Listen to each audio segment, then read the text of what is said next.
Hi, Israelite Prepper here. And I've got to get more content for you guys. I've just been really busy focusing my efforts on the plans, for Remnant Ranch and stuff. But I do need to keep in touch with you guys, and I promise I'll do a better job at that by getting some content. But that being said, I did read an article, and it's over at Profit Confidential. And I was just looking at it, just trying to keep up with what's going on in the economy. You always want to keep your feel for the direction. You want to feel the winds of change, so to speak. And basically, this article is about the 2016 economy, the possibilities of an economic collapse here in the U.S. And so I just wanted to share a little bit of it with you. I'm not going to read the whole thing, but I'm going to hit some of the high points real quick, just to kind of give you an idea of what's it about. But anyway, the title of it is U.S. Economic Collapse in 2016. It's impossible. Okay, it's possible. So let's read a little bit of it. It says the U.S. economy, a U.S. economic collapse in 2016. Is it possible that the world's biggest economy will face its biggest challenge next year? While most talking heads in Wall Street think the U.S. is heading in the right direction, the fact of the matter is there are more than enough indicators to suggest the U.S. economy will come under serious pressure in 2016. Now, I know we're in the halfway point, now, or just past the halfway point, being in August right now, but we're still in the middle here. So the U.S. Economy is rock solid, or so the commission dependent brokers, analysts, and fund managers will tell you. They would have told you the same thing back in 2007 and 2008, just before the Great Recession and stock market crash. I would agree with that. Some of you guys who've been who invest in the market, their retirement is in the market. I'm sure you got some advice. Most brokers just say, okay, just ride the wave. It's gonna be okay. Just stay in there. This is a time, when the economy is down, you buy more, you hold. This is long term. This is just a hiccup and all that other stuff. Okay, and while they're telling you that your retirement is shrinking, okay, but that's to be expected by most average brokers. But then reality sets in. Only a few months later, the world was on the verge of economic collapse. Despite the warning signs, we're hearing the same kind of misguided optimism today. The pillars supporting the U.S. economy are more fragile than they were before the Great Recession.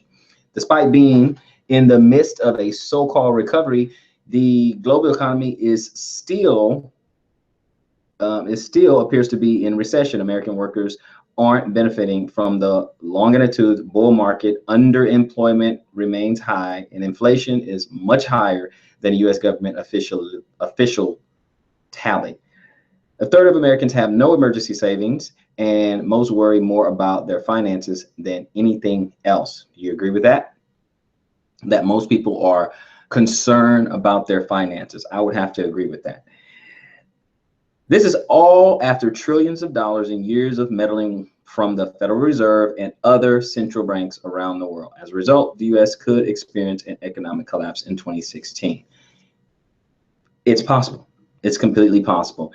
You can only kick the can so far down the road, okay? Only so far. At some point, the chickens will come home to roost, if you forgive all the back-to-back metaphors. Interestingly, according to a recent survey, in 2018 is the year most economists believe the next turn down will hit the U.S. Of course, these things are hard to predict. If not in 2018, then 2020. See, both of them just sounds like guesses, okay? But right now, it's more important not to know when. It's more important to simply prepare. 2020 is the next date on the calendar before the U.S. economy falters. I think they're both wrong. Sources, which is the source is Bloomberg.com. Okay, now here's a couple of signs that they're pointing to. This is really the crux of what I wanted to get to. Some of the signs that this article is saying are contributing to an economic collapse. Sorry, I'm having a lot of brain freezes here.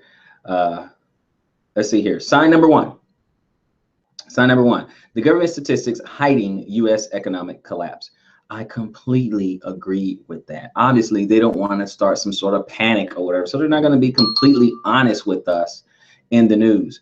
But a few things that they say here, it says, if inflation is under wraps, it doesn't really matter if wages are stagnant, okay? But this simply isn't the case, and the official U.S. numbers are seriously misleading. According to government statistics, inflation was held to just 0.6% during the first 7 months of 2016. Unfortunately, that data disregards the most basic items that everyone uses, including food and energy costs.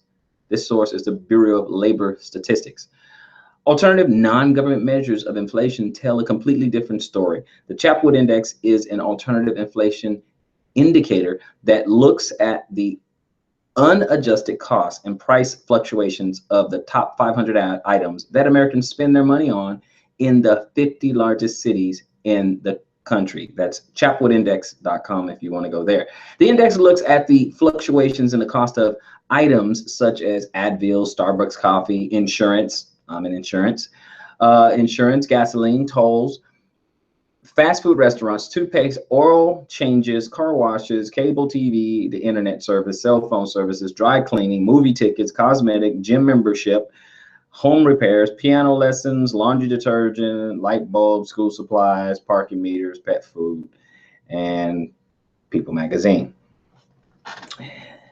For example, in 2014, the CPI rose 0.8%, but according to the Chapwood Index, major cities like New York, Los Angeles, Chicago, San Diego, and Boston saw inflations for the trailing 12 months. Okay.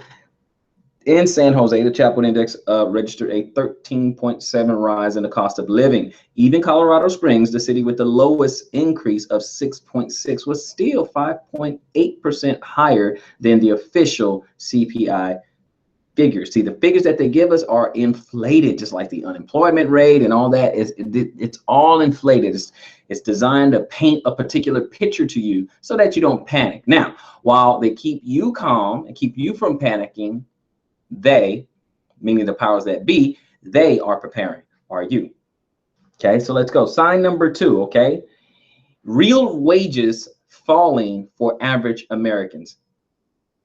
Some of you know this personally, that the wages are falling, or your pay has been stagnant if you have a 9-to-5 job, so to speak. You know that to be true. You know that to be just kind of stagnant. Even if it's not you, you know someone else where it's just getting harder and harder to make ends meet.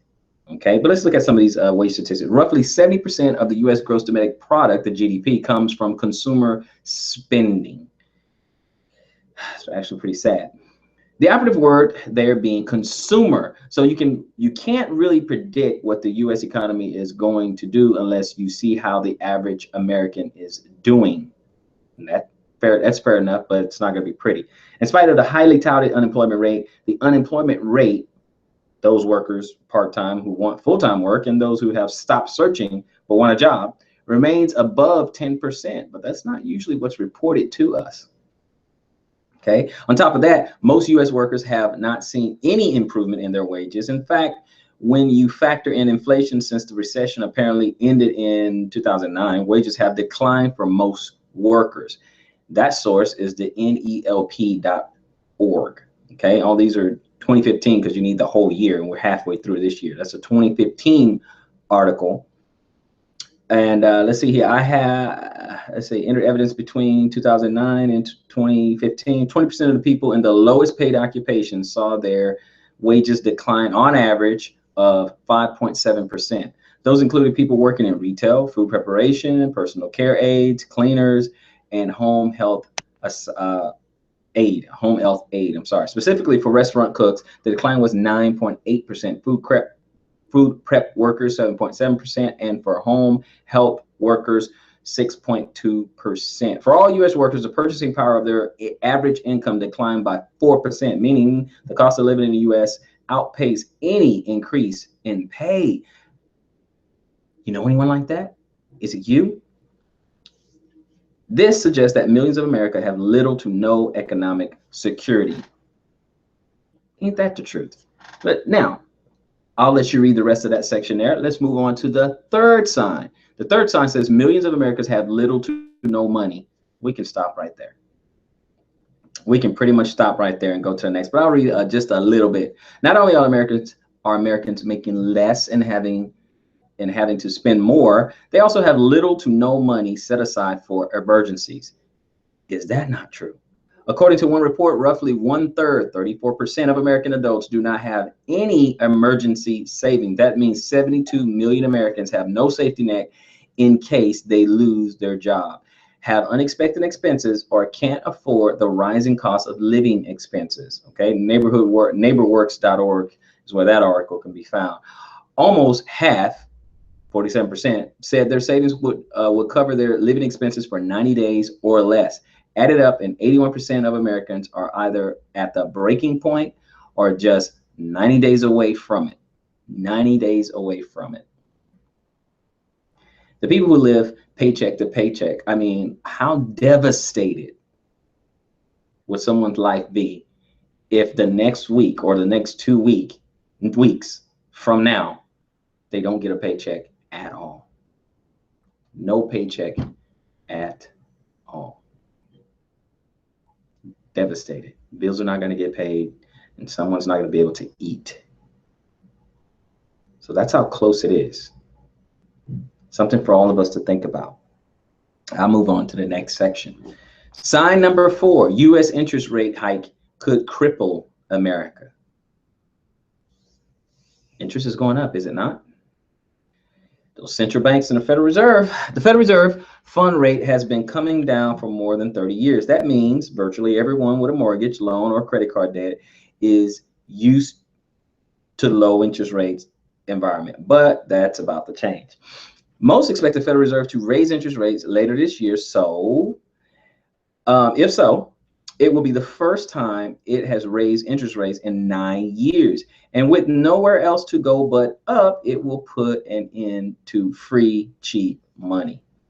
Okay, a lot of us are getting locked in. We're getting locked in. We're getting these low interest rates, but that'll soon come to an end. Admittedly, the world needs normal interest rates. The artificial low rates brought in by the Federal Reserve through quantitative easing have devastated returns on investment. On the other hand, rising interest rates could cripple those Americans who already have trouble making ends meet. That includes anyone with large amount of debt, including student loans. How about that? If interest rates go up, they haven't gone up in a while, but if they go up now, it could cripple those who have these large loans, including student loans. Interesting. Let's read a little bit more before we move on to the 5th sign. But continuing on with the 4th sign, we could be swimming in debt in the not too distant future. And by we, I mean the entire planet. The Bank of the International Settlements, the BIS, warned that the world has taken on so much debt that a rate hike led by the Fed could send the whole planet into a debt crisis. This is bad, folks. So let's look at sign number 5, global economy anemic. The global economy anemic. The U.S. economy growth has not exactly been steamrolling the competition, and it's been consistently underwhelming. Before the Great Recession in 2006, the U.S. reported GDP growth of 2.7%. Those were the good old days, 2.7%. In 2007, the GDP was 1.8. In 2008, it was negative 0.3%, and in 2009, it was a negative 2.8%. Worldbank.org, if you want to check that out. Fast forward to 2012, and the country's GDP came in at 2.3%, 2.2% in 2013, and 2.4% in 2014. While second quarter 2015 GDP expanded to a solid 3.7 annualized rate. The overall GDP of the country has not been stellar, especially when you consider that we are the world's largest economy. We are the world's largest economy. Now, China expects its GDP to grow at 7% this year relative to the United States. That's pretty extraordinary. But for China, it represents the worst performance in more than 20 years. Interesting. With the two largest economies in the world limping along, the rest of the major global economies cannot be doing any better, and they're not. The Eurozone isn't out of the water by any stretch. Germany continues to plug ahead, but France, Italy, and Greece are economic millstones. This is true. We already know about the economic collapse in Greece not so long ago. This has left the entire continent on the brink of a recession. Folks, it is not pretty, but let's look at another few signs. U.S. companies increasingly relying on foreign sales. Yes, and relying on foreign sales. All of this could mean the U.S. economic collapse in 2016. Okay, now this is sign number 6. U.S. companies increasingly relying on foreign sales. A weak global economy will put added pressure not just on the global stock markets, but also U.S. exchanges. Remember, stock exchanges are only as strong as the stocks that go into making them up. And with the global economy anemic, no one major economy can carry the country to prosperity. The average American certainly can't. With the interest rate at zero, there isn't much central banks can do to kickstart the economy. Interest rates have been artificially low since the last recession. This is true. Where can you go from here?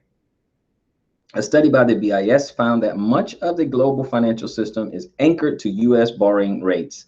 On average, a 100-point move in the U.S. rate results in a 43-point move for emerging markets and open developed economies. A rise in interest rates could shock emerging economies and stagnant developed ones. Okay, that's sign number 6. And sign number 7, and I will stop there, is nosebleed valuations could lead to stock market crash in 2016. Despite the seesaw that the stocks have been riding in 2015, investors remain overly optimistic. Approximately 33.3% of investors are bullish on the stock market for the next 6 months. Just 29.1% are bearish, and an astonishing 37.6% are somehow neutral. Investor sentiment is at its most bullish since April. Okay, despite weak manufacturing data coming out from the U.S., a weak outlook in the global economy, and nothing really positive being announced since Black Monday, investors are still exceptionally optimistic. They had a couple of key indicators there, but I think you guys kind of get an idea that, look, a collapse is coming. I mean, it has to. I mean, everything is just manufactured, manipulated, and propped up. Okay. Now, this is affording them a little bit of time. Okay. This is affording them to prepare, or affording them to have more time to make their next move. So my question to you is, what's your next move? It's out there. I mean, it is out there. It's crazy.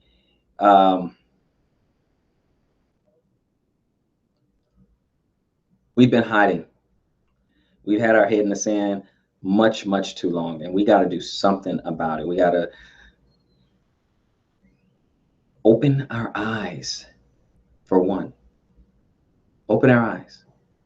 Number 2, we need to prepare. We have to move forward. We have to